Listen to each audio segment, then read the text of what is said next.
What's going on, guys? CentraTech here, and today I'm showing you guys how to get MacOS mouse cursors right here on Windows 10. Before we get into the video, make sure you guys are subscribed to our channel, as it means a lot to me to have your support, and my goal is to reach 500 subscribers, so let's reach that goal. The first thing we're going to need is this zip file right here. So you want to download it pressing this download button right here. I'll leave the link to the Google Drive in the description. After that, you want to go to your downloads folder and extract this file to your cursors using either WinRAR or Windows built-in file extractor or any other software you prefer. Once it's extracted, you want to open up the folder.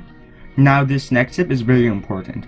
So you want to right click on this install file right here and click install.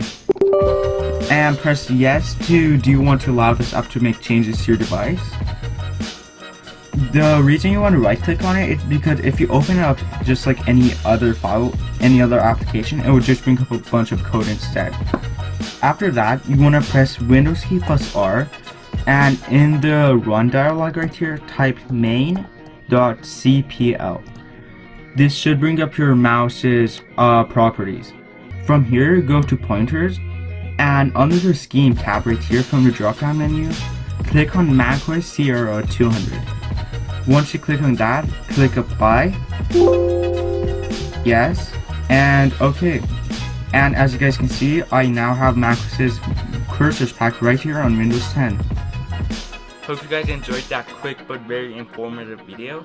If you enjoyed it, drop a like, subscribe if you're new, and I'll see you guys next time. Peace.